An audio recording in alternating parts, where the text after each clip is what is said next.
जय हिंद दोस्तों, वंदे मातरम। मैं विवेक, आपका अपनी यूट्यूब चैनल विवेक सरमेस में हार्दिक स्वागत करता हूं। जैसा कि आप देख पा रहे होंगे, जी बुकलेट संख्या 4 का यूपी पैट का एग्ज़ाम है, जो कि इसमें 2 घंटे की टाइमिंग थी।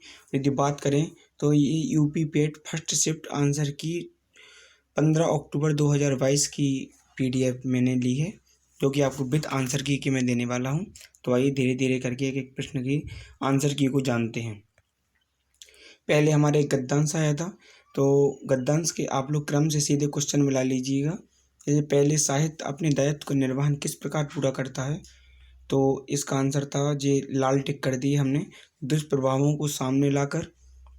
और यदि आगे इसी क्रम में चलें तो कुछ ऐसे ही क्वेश्चन देखने के लिए मिलेंगे कि दूसरे का जो साहित्य केवल समाज का दर्पण क्यों नहीं है, जे इसका डी था। प्रस्तुत गद्यांश का उचित शीर्षक बताना था, तो साहित्य समाज था। साहित्य समाज के प्रति अपने उद्देश्यों को कैसे परिपूर्णता करता है, इसका डी था। 5वें का भी डी था। 5वें के बाद इधर 6ठे का डी था। 7वें का बी था। 7वें का डी था। 8वें का सी था। 9वें का ए था और 10वें का डी था। आइए अब फिर ग्राफ के क्वेश्चन आते हैं। तो ग्राफ के क्वेश्चनों को हम सॉल्व नहीं करते हैं, सीधे आपको बता देते हैं कि क्वेश्चन कैसे आया था। जैसे 11वें का 0.6%, इसकी मैं अलग से एक वीडियो बना के डालूंगा जो कि सारे क्वेश्चन सॉल्व करवागी। और 2011 में इन सभी तो इसका 68.33% था। इस अवधि के दौरान कंपनी के मतलब 13वें का 26.66 था। और आगे यदि चलेंगे तो 14वें का 109.151 था। 15वें का 738.44 लाख था। और आगे चलें तो 16वें का 0 घंटा था आंसर। 17वें का 56.99 था। 18वें का 25:36 था। और 19 का 18:25 था। 20 का 61 किलोमीटर प्रति घंटा था। और आगे चल के आइए और ग्राफ आ गए हैं। तो 21वें का 5000 था। 22वें का 1%। 23वें का था 96.15% था। और 24वें का 9/13 था। 25वें का 2002 था। एक ग्राफ और था, उसी ग्राफ में से 26वें का 2012 और 2017 आंसर था। 27 के 137.3% था। 137.5 सॉरी। पिछले वर्ष की तुलना में किस वर्ष में उत्पादन वृद्धि सबसे अधिक हुई? तो 2012 में।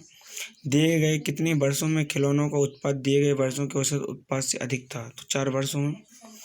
2013 से 2014 तक खिलौनों के उत्पाद में लगभग 20% था। अब आइए हम आपको जीएस के क्वेश्चन बताते हैं। इसमें आया था कि निम्नलिखित में से किस स्थान पर प्रथम बौद्ध संगीति हुई थी? तो आपको पता है कि प्रथम बौद्ध संगीति हुई थी कहाँ? राजगीर में। और अंतिम हुई थी कुंडलवन कश्मीर में।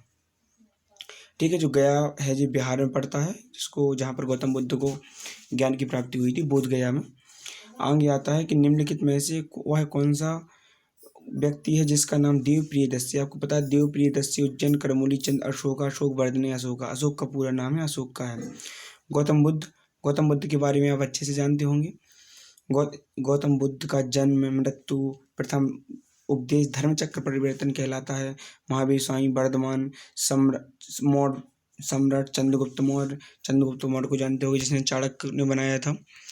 और आगे आइए, संगमरमर पर पित्तराधुरा, आपको ये अच्छे से पता है कि पित्तराधुरा का जो है नूरजहां की पित्तराधुरा का रंग पत्थर की जड़ाई का काम शाहजहां के समय में बहुत लोकप्रिय था। लोकप्रिय क्यों था? क्योंकि जो इसकी एक पत्नी हुआ करती थी, बीवी, जिसका नाम नूरजहां था। नूरजहां ने ही अपने पिता को एतमद्दौला की उसमें उसका प्रचलन किया था। आगे आता औरंगजेब के समय में जजिया पुनः लगाया गया था। जब अंग्रेज आए थे सर्वप्रथम, तब अकबर का राज था। और आगे आइए, कि निम्नलिखित में से किस युग में तांबे पर पहली बार उपयोग किया गया? तो तांबे का निम्नलिखित में से किस युग में तांबे का पहली बार उपयोग किया गया? तो नवपाषाण काल। बिल्कुल सही था, नवपाषाण काल। कुछ लोग बता रहे थे ताम्रपाषाण, लेकिन ताम्रपाषाण गलत था, इसका आंसर था नवपाषाण काल। आगे आता है कि भूदान आंदोलन। भूदान आंदोलन को जानते हो कि विनोबा भावे हैं। भूदान आंदोलन है विनोबा भावे। आगे है कि दांडी नामक यात्रा के दौरान निम्नलिखित में से किस सामाजिक कार्यकर्ता ने गांधी को आंदोलन को केवल पुरुष तक सीमित न रखने के लिए राजी किया था?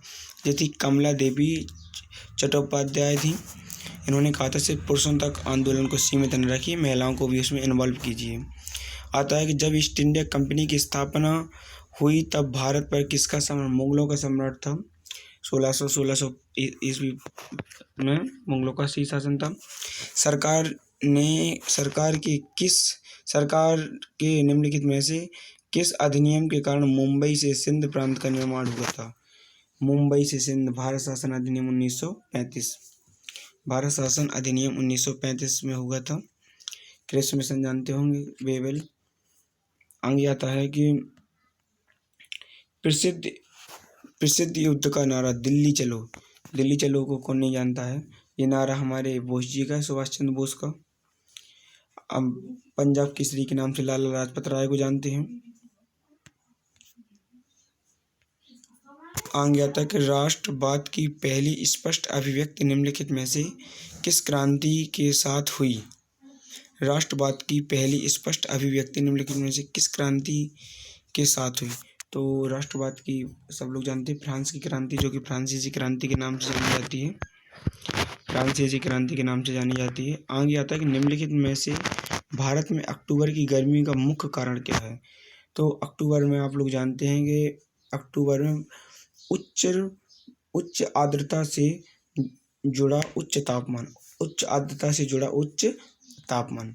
आगे आता है कि भारत मानक समय ग्रीनविच मध्य समय यानी GMT ग्रीन मीन टाइम से कितना अधिक है? तो 5.5 घंटे अधिक है। आगे आता है कि निम्नलिखित में से कौन जनसंख्या वितरण को प्रभावित करने वाला आर्थिक कारण नहीं है? जनसंख्या को वितरण करने वाला आर्थिक कारण नहीं है, पानी की उपलब्धता। पानी की उपलब्धता इसका आंसर। विश्व की सबसे ऊंची चोटी माउंट एवरेस्ट कहाँ पर है? जो कि आप लोग नेपाल और तिब्बत के बीच में है। नेपाल और तिब्बत के बीच में स्थित है। आगे आता है कि भारत की पंचवर्षीय योजनाओं को अंतिम स्वीकृति निम्नलिखित में से किसके द्वारा दी जाती है?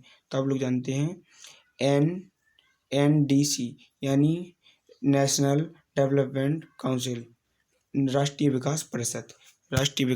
वर्तमान में बताइए उपराष्ट्रपति कौन है? जगदीप धनखड़ भारत के उपराष्ट्रपति हैं। वर्तमान में कौन है?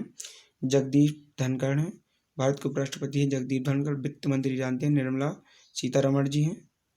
वित्त मंत्री कौन है? निर्मला सीतारमण जी। हमारे वित्त मंत्री हो जाते हैं निर्मला सीतारमण, और वित्त मंत्री हो जाते हैं निर्मला सीतारमण। आइए आगे चलते हैं कि निम्नलिखित किसी भी विकासशील अर्थव्यवस्था की प्रारंभिक चरणों में अधिकांश गतिविधियां कहाँ से ली जाती हैं? अधिकांश गतिविधियां प्राथमिक क्षेत्र से होती हैं। अब प्राथमिक क्षेत्र में आपको समझना पड़ेगा क्या क्या आता है। तो सेवा, संचार वगैरह यहाँ से लिया जाता है। तो यही है हमारा आंसर इसका, ठीक है। अब आइए आगे देखते हैं। निम्नलिखित में से कौन सा हरित क्रांति की रणनीति का हिस्सा था? कौन सी हरित क्रांति की? देखो, तो सिंचाई, जब कृषि होगी तो सिंचाई तो करनी पड़ेगी। उच्च उपज देने वाली किस्मों की, हाँ, और जब बोएंगे तो उच्च तो काटना ही पड़ेगा। रासायनिक उर्वरक और कीटनाशक, ये सारी चीजें, ये सभी इसका आंसर था, ये सभी। दोस्तों, यदि आपने हमारे चैनल को सब्सक्राइब नहीं किया है तो सब्सक्राइब कर लें, और मैं ऐसे ही आपको बहुत जल्द सारे और भी जो नए एग्जाम आएंगे उनकी हम प्रैक्टिस करवाएंगे। निम्नलिखित में से किस नदी को बिहार का शोक कहा जाता है? कोसी नदी को बिहार का शोक कहा जाता है। दामोदर नदी तो आप जानते होंगे। घग्गर को विशस्तता कहा जाता है प्राचीन काल में। हुगली कोलकाता में बहती है। आइए आगे हम देखते हैं कि निम्नलिखित में से कौन सा सार्वजनिक क्षेत्र उपक्रम संसद के तहत एक विशेष कानून पारित करके स्थापित किया जा सकता है। तो वो वैधानिक नियम है। क्या है? वैधानिक नियम। आगे आइए कि भारत की संघ कार्यकारिणी में निम्नलिखित में से कौन शामिल नहीं है। तो देखो, संघ मतलब है जो केंद्र में प्रधानमंत्री होता है, राष्ट्रपति होता है, उपराष्ट्रपति होता है। लेकिन जो आपके जो मुख्यमंत्री हैं, मुख्यमंत्री केंद्र में नहीं, मुख्यमंत्री कहाँ होते हैं? राज्य में होते हैं। मुख्यमंत्री होते हैं राज्य में। अगर निम्नलिखित में से कौन एक वाणिज्यिक बैंक नहीं है। तो ICICI बैंक है, ये तो वाणिज्यिक बैंक है। और भारतीय स्टेट बैंक वाणिज्यिक बैंक है। इसमें कहा कि नहीं है। HSBC है, तो सिडबी है। सिडबी वाणिज्यिक बैंक नहीं है। तो इसका आंसर क्या था? सिडबी। आगे आता है कि भारत में राष्ट्रीय मानवाधिकार आयोग निम्नलिखित में से किस मंत्रालय के अधीन आता है। तो इसमें वित्त मंत्री, रक्षा मंत्री, गृह मंत्री, इनमें से किसी मंत्रालय के अंतर्गत नहीं आता है। और इसको NHRC कहा जाता है। ये होता है नेशनल, N से हो गया नेशनल, H हो गया ह्यूमन राइट्स, जो कि RC से काउंसिल होता है, जो कि जस्टिस अरुण कुमार मिश्रा इसके वर्तमान में हेड है। आइए, निम्नलिखित में से किसी केंद्र शासित प्रदेश में उच्च न्यायालय स्थापित करने का अधिकार है। उसने कहा कि निम्नलिखित में से किसी केंद्र शासित प्रदेश में उच्च न्यायालय स्थापित करने का अधिकार है। कि कौन केंद्र शासित प्रदेश यानी यूनियन टेरिटरीज में वो बना सकता है? क्या बना सकता है? न्यायालय। वो होता है राष्ट्रपति। राष्ट्रपति वर्तमान में कौन है? द्रौपदी मुर्मू जी हमारे राष्ट्रपति। आगे आता है, निम्नलिखित में से कौन सा अनुच्छेद भारतीय संविधान में सर्वोच्च न्यायालय की स्थापना और गठन के बारे में कहता है। तो 1 to 4 होता है, जबकि 1 to 9 सुप्रीम कोर्ट एक अभिलेख न्यायालय है, ये कहता है।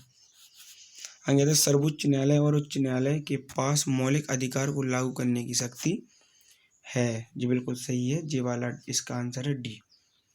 आगे आइए, क्वेश्चन है कि निम्नलिखित में से कौन सी गैस ग्लोबल वार्मिंग के लिए जिम्मेदार है। तो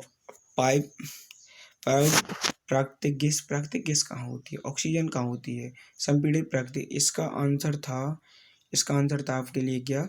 ग्रीन हाउसेस गैस। सब में रेड कलर से ठीक है, वही आंसर है। कि निमोनिया मानव शरीर के देखो, निमोनिया होता है फेफड़ों का, सांस लेने में दिक्कत, तो उससे क्या दिक्कत होगी? फेफड़े।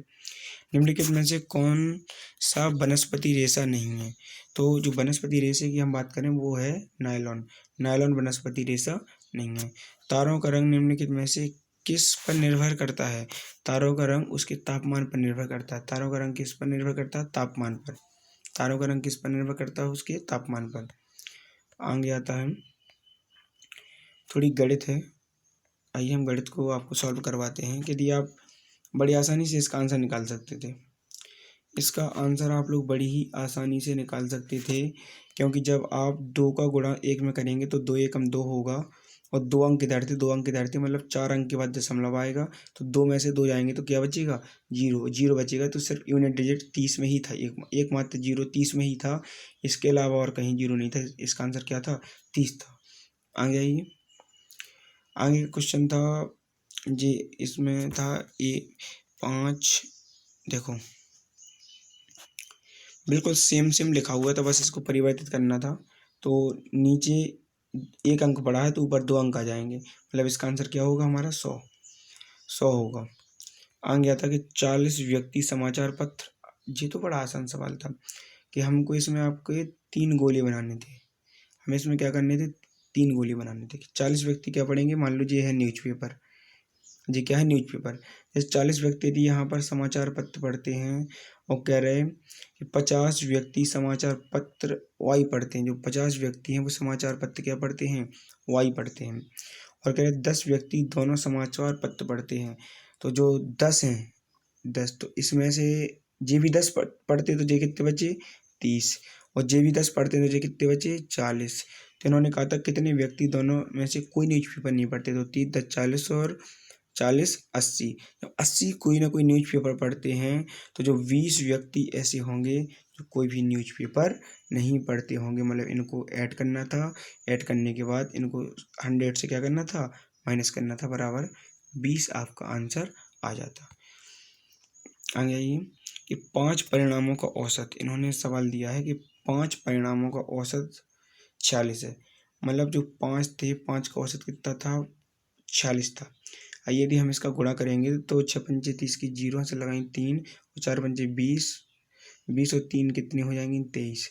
अब इन्होंने कहा था और पहले 4 का, जो पहले 4 हैं इनका कितना था, 45 था। जब 45 गुणे आप 4 करेंगे तो कितना हो जाएगा, 45 गुणे 4 हो जाएगा 180। तो ये कह रहे थे कि 5वां परिणाम क्या होगा। तो 0 से 0, 3 के 9, 13, 13 में से 8 जाएंगी, 13 में से 8 जाएंगी तो 8 4 12, 5 बचेंगी और 2 में से की यही आएगी तो 0। तो इसका आंसर क्या हो रहा था, 5वां बन रहा था 50। तो इसका 85 क्या था, आंसर था। आगे आया था कि जी आपको इसमें बर्गर वगैरह निकालना था।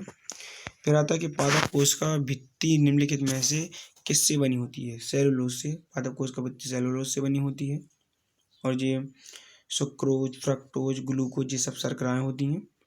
आगे आइए, आगे देखते हैं कि क्वेश्चन है कि किस विकल्प में शब्द युग्म का अर्थ भेद सही नहीं है, भेद सही नहीं है। देखना आइए, जैसे यहाँ पर अपेक्षा, अपेक्षा का क्या होता है, आशा। उपेक्षा का होता है निरादर। अंश का होता है हिस्सा, अंश का होता कंधा। अनिल का होता हवा, अनल का होता आग। और अवलंब, अवलंब का मतलब अधर नहीं होता है। और अविलंब का मतलब विलोकित होता है, लेकिन अवलंब का मतलब अधर नहीं होता है। तो मतलब यही गलत था, बी। किस विकल्प में सभी शब्द परस्पर पर्यायवाची हैं, पार्वती, रुद्राणी, भवानी। किसके, दुर्गा, उसके पर्यायवाची हैं, पार्वती जी की पर्यायवाची हैं, शंकर जी की पत्नी। किस विकल्प में सही विलोम युग्म है, किस विकल्प में। तो आपको विलोम निकालना था, तो मेल का विलोम निकालना है, तो कर्कश का खुरकस, ये तो गलत है। निषिद्ध का तो जोड़ का मेल, ये भी गलत है। मेल जोड़ तो एक ही होता है, तो इसका आंसर था जी नूतन का पुरातन। ख्याली पुलाव पकाना, ख्याली पुलाव पकाना होता है कि असंभव बातों की कल्पना करना, सिर्फ कल्पना करना और कुछ करना पाना, कि पेट में सोच रही, पढ़ा लिखा बिल्कुल है नहीं। आगे आता हूँ कि महर्षि में कौन सी संधि है, आपको तो पता है, महादान ऋषि। आंसर पैट। इसकी इंग्लिश की जल्दी से क्वेश्चन बता देते हैं आपको। यह था कि बाज कैरोलाइन ब्रदर्स और आउट टाइप आप पढ़ना, तो इसको आपको बड़ी सरल थी, नो था इसका। और आगे आइए, भाई वर्दा सिक्योर्ड कलेक्टेड, इसका आंसर था फॉर वेडिंग, ये था। 73 में का आंसर था सेटिस्फाई था। और इसका आंसर 74 का आपका डी था। 75 की बात करें, 75 में एक रीजनिंग का क्वेश्चन था। रीजनिंग था कि एक महिला की ओर इशारा करते हुए नीलेश ने कहा कि वह मेरी माँ। ये था, यदि ये था नीलेश की माँ, वह मेरी माँ, नीलेश ने कहा वह मेरी माँ, वह मेरी पत्नी, के इसका आंसर था आपका पत्नी ही इसका आंसर था। आगे आइए, असंगत को छांटना था, तो असंगत को देखना, असंगत को छांटते हैं हम कि पहला जो 8 लिखा है, 8 2 का क्यों है, 27 3 का क्यों है, और ये 64 8 का 64 4 का क्यों है, और 10 ये तो 10 का स्क्वायर है, ये 5 का क्यों है, ये 6 का क्यों है, ये 7 का क्यों, मतलब यहाँ पर असंगत था 100। तो 100 ही क्या था, आंसर था। 1 जनवरी 2006 को रविवार था, 11 जनवरी को क्या होगा, तो शुक्रवार। बिल्कुल, ये तो आपका रटा रटा क्वेश्चन था। आगे आइए, यदि नॉर्मल, ये आप कोडिंग रिकॉर्डिंग है, आप कर लेना। और कथन निष्कर्ष का ये वाला था। जैसे इसने कहा था कि सभी किताबें पेपर हैं, कुछ पेपर जर्नल हैं, इसका आंसर यही था। आइए आगे, जो लॉजिक वाले, हाँ ये आया था कि प्रधानमंत्री नरेंद्र मोदी ने निम्नलिखित में से किस राज्य में IIBX Indian international bullion exchange launch किया। ये तो देखो अभी गुजरात गए थे, जब गुजरात दौरे पे जब उन्होंने ये किया था। आगे आता है कि निम्नलिखित में से किस देश ने अगस्त 2022 में ताइवान के आसपास अपना अब तक का सबसे बड़ा अभ्यास। चलिए मैं आपको कहानी बताता हूँ। जो वहाँ की अमेरिका की प्रतिनिधि सभा की स्पीकर थी नैन्सी पेलोसी ने ताइवान की यात्रा की थी। तब चीन को मिर्ची लगने की वजह से उसने दुनिया का सबसे बड़ा अभ्यास किया था किसके, ताइवान के चारों ओर। कहाँ पर किया था, कोई कहे दक्षिणी चीन सागर में। आगे आता है कि अगस्त 2022 में भारत की पहली अंडर वाटर मेट्रो का उद्घाटन निम्नलिखित में। अंडर वाटर मेट्रो आपको पता है कोलकाता चली थी। कोलकाता किसकी राजधानी है, पश्चिम बंगाल की। वहाँ की मुख्यमंत्री कौन है, वहाँ के आप लोग मुख्यमंत्री को सब लोग जानते हैं, बताइए जल्दी से, बता सकते कोई, ममता बनर्जी। निम्नलिखित में से किस देश के वैज्ञानिक ने पहला कृत्रिम भ्रूण बनाया। ये तो अभी की बात है, इजराइल ने कृत्रिम भ्रूण बनाया। इजराइल की राजधानी क्या है, जेरूसलम है। कनाडा की कहाँ है, कनाडा की ओटावा। चाइना की तो आप लोग बीजिंग। USA की वाशिंगटन DC। भारत के किन दो शहरों के बीच आकाशा एयर की पहली उड़ान का उद्घाटन किया गया। आकाशा एयर की, यह है मुंबई से अहमदाबाद। आगे आता है कि आज़ादी का अमृत महोत्सव का बड़े चलो अभियान संस्कृति मंत्रालय ने। और आगे है कि भारतीय सेना ने जुलाई 2022 में जुलाई 2022 स्काई लाइट नामक एक अखिल भारतीय उपग्रह, हाँ स्काई लाइट के नाम से भेजा था। तो ये भी सही है। आगे आइए, आगे के हमारे क्वेश्चन थे कि किस केंद्रीय मंत्री की अध्यक्षता में चंडीगढ़ में नशीली दवाओं की तस्करी। अमित शाह जी गए थे, गृह मंत्री, जो कि वो सहकारिता मंत्री भी हैं। निम्नलिखित में से कौन सा राज्य भारत में पहला घर घर जल, सबसे छोटा राज्य गोवा है। निम्नलिखित में से कौन भारत का पड़ोसी देश नहीं है, तो UAE, यूनाइटेड अरब अमीरात। इसकी राजधानी का है आबू धाबी। मालदीव की माले, चीन की क्या है बीजिंग, म्यांमार की क्या है बर्मा। आगे जाता है कि निम्नलिखित में से किस IIT ने भारत भाषा प्रौद्योगिकी को आगे बढ़ाने के लिए AL भारत बढ़ाने के लिए AL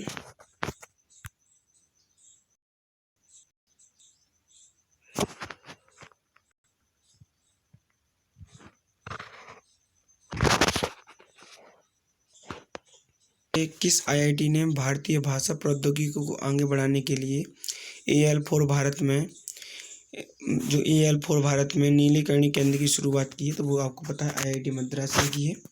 किसने की, IIT मद्रास ने। स्वतंत्रता के बाद भाषा के आधार पर घटने वाला प्रथम राज्य आप लोग जानते हैं आंध्र प्रदेश है। राजधानी क्या है, अमरावती। महाराष्ट्र की राजधानी क्या है, मुंबई। केरल की राजधानी तिरुवनंतपुरम। गोवा की क्या है, गोवा की जल्दी से बताना, गोवा की राजधानी गोवा, पणजी। Very good. आता है कि लोकसभा में पद धारण करने के लिए न्यूनतम आयु लोकसभा में कितनी होती, 25 वर्ष। राज्यसभा में होती 30 वर्ष। वोट डालने की आयु 18 वर्ष। और जो कि पंचायती चुनाव लड़ने की आयु कितनी होती है, 21 वर्ष। अंतर्राष्ट्रीय जैव विविधता, देखो 22 मई को अंतर्राष्ट्रीय जैव विविधता मनाई जाती है। 22 मार्च बहुत महत्वपूर्ण है, 22 मार्च वाटर डे। 22 अप्रैल क्या होता है, पृथ्वी डे। 22 मई जैव विविधता डे। आगे आइए, निम्नलिखित में से कौन सा विश्व का सबसे बड़ा नदी द्वीप है, तो ब्रह्मपुत्र नदी पे बना है, जिसका नाम क्या है, माजुली नदी द्वीप। आता कि निम्नलिखित में से हंगरी की राष्ट्रीय मुद्रा क्या है। हंगरी की राष्ट्रीय मुद्रा क्या है, हंगेरियन नाइरा। हंगेरियन क्या है, नाइरा। हंगरी की मुद्रा क्या है, Hungarian naira.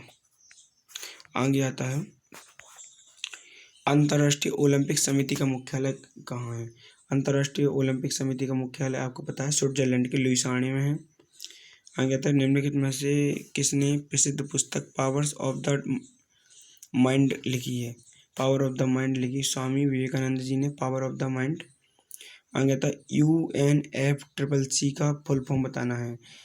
United nation framework convention on climate change, United Nations framework convention on climate change. आगे 100वां क्वेश्चन है कि नौटंकी निम्नलिखित में से किस राज्य का लोक नृत्य, तो नौटंकी कहाँ का लोक नृत्य, उत्तर प्रदेश का। नौटंकी, चरकुला, कथक जी कहाँ के हैं, उत्तर प्रदेश के हैं। आइए मैं आपको सारे कुछ एक साथ में समिट बता देता हूँ कि कौन सा समिट कहाँ हुआ था। जैसे हम बात करते हैं G7 समिट 2022 में 48 था, 2022 में 48 में था, जर्मनी में हुआ है। और 49वां होगा 2023 में जापान में, इटली में होगा 50वां 2024 में।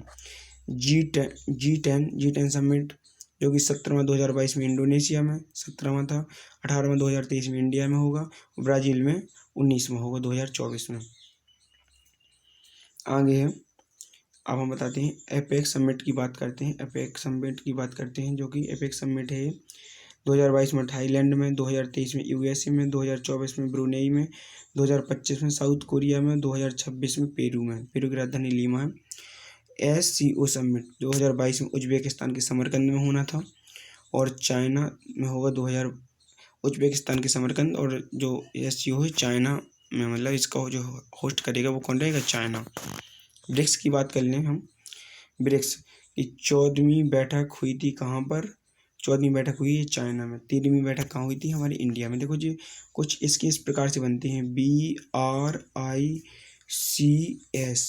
मतलब सबसे पहले इसकी होती है ब्राज़ील के बाद रसिया के बाद इंडिया के बाद चाइना के बाद साउथ अफ्रीका। फिर बस ऐसे इसकी ट्रेंड दोबारा होगी, ब्राज़ील, रसिया, इंडिया, चाइना और साउथ अफ्रीका। इसी प्रकार से ये क्या होता है, चलता रहता है। आगे आती आसियान समिट की जो बैठक थी वो हुई थी कंबोडिया में हुई थी, जिसकी राजधानी नामपैन है। 40वीं और 41वीं 2022 में हुई थी। धन्यवाद। यदि आपको ये अच्छा लगा हो तो आप हमारे इसको लाइक करें, शेयर करें, चैनल को सब्सक्राइब करें। चलिए धन्यवाद।